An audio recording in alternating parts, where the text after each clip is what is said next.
The federal housing minister recently said that average home prices in Canada need to fall, but not necessarily your home's value. That statement left me, and I'm sure a lot of other Canadians, scratching our heads because how does the average home price fall if individual home values don't? So let's take a closer look at what he might have meant and whether it's actually possible to make housing more affordable without pushing home values down further. If you want to follow everything happening in our real estate market, especially here in Oshawa and across Durham region, make sure you subscribe to the channel and hit the like button to help me reach more people like you.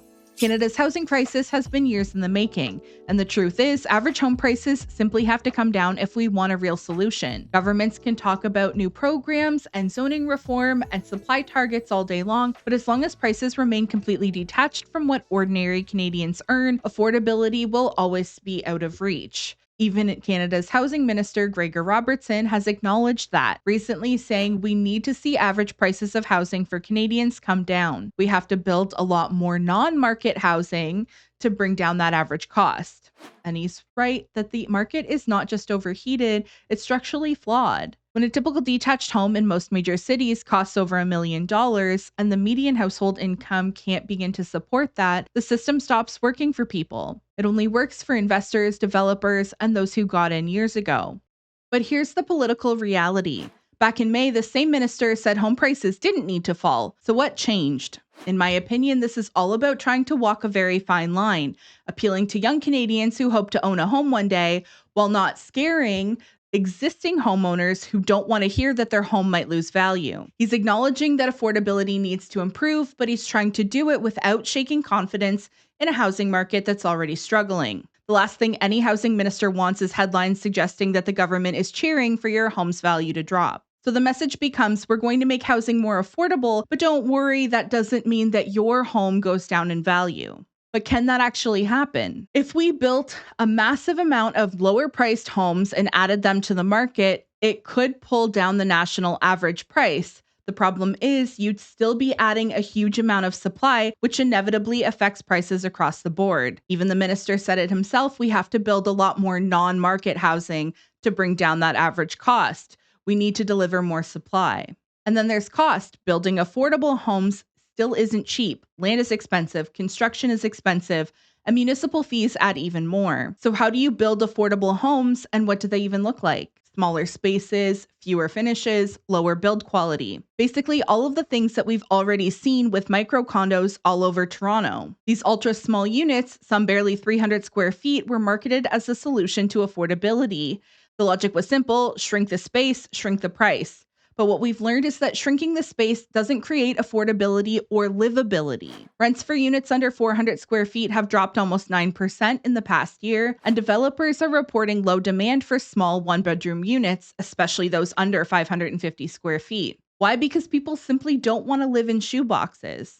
When you're paying $2,000 a month for a space that's barely big enough for a bed and a kitchenette, it doesn't feel like a step towards ownership, it feels like survival. Micro condos were supposed to open the door to ownership, but they've highlighted a bigger problem. People don't just need a place to sleep, they need a place to live. Most of these units weren't even bought by first-time home buyers. They were bought by investors looking to rent them out, and now many of them sit on the market unsold. If that was the solution, affordability in Toronto would be well on its way to being fixed. But it's not, because these aren't homes that people actually want to buy and live in. So if micro condos aren't the answer, what is? In my opinion, we should start thinking beyond Toronto, Vancouver, and other high-demand cities. Canada is a huge country with plenty of space and communities that actually want new residents. Part of the solution could lie in incentivizing people to relocate to regions with more affordable housing and available jobs, especially now that people are able to do so many jobs remotely. Obviously, this isn't a new idea. In the past, both federal and provincial governments have offered relocation and regional development incentives to balance population and economic growth. Take Alberta's Alberta is Calling program, a $5,000 tax credit for skilled tradespeople willing to move from other provinces. The government noted that the average cost of relocating from Ontario to Alberta was about the same amount, so the incentive directly covered moving expenses. And it worked. People moved, found affordable housing, strong job markets, and better quality of life. But relocation incentives don't have to stop at moving costs. Down payment assistance programs have also been used successfully to help buyers settle in smaller or underserved communities. For example, in the early 2000s, several provinces offered Home Start or Welcome Home grants, which provided partial down payments for buyers who were purchasing in rural or northern areas. These programs repopulated towns that were struggling economically while giving people a chance to buy a home that they could afford. DMHC has also supported regional homeownership grants that targeted low vacancy or economically depressed regions. The idea works because it tackles both affordability and population distribution at the same time. If the federal government expanded this nationally, relocation and down payment assistance combined could encourage Canadians to move to lower cost regions with available housing. That would help to relieve some demand in high-cost cities like Toronto or Vancouver, stabilize average home prices a little bit, and revitalize smaller communities. It could be a win-win, more affordable homes for buyers, and new growth for communities that could benefit from new residents. With that said, we also need to fix the way that we build. The answer isn't just build more, it's build better. Homes that Canadians actually want to live in. I've helped dozens of young couples move from Toronto to Oshawa and Durham region, and they're not coming here for condos. They want entry-level homes, older bungalows, freehold townhomes, small 2-story detached homes under $700,000. But unfortunately, we're not building those anymore here. All I see are $1 million detached homes, condo buildings, or 3-story townhomes. So we're either building homes that people don't want to live in, or we're building for the move-up buyer, not the first-time buyers. To move us in the right direction, I would also love to see a rule put in place for new developments where a minimum of 20% of the homes should be true entry-level homes. Not micro units, not tiny homes, but modest, practical detached or townhomes that families can actually live in. Because affordability isn't just about price, it's about livability and practicality, and that's something that the government still hasn't fully addressed.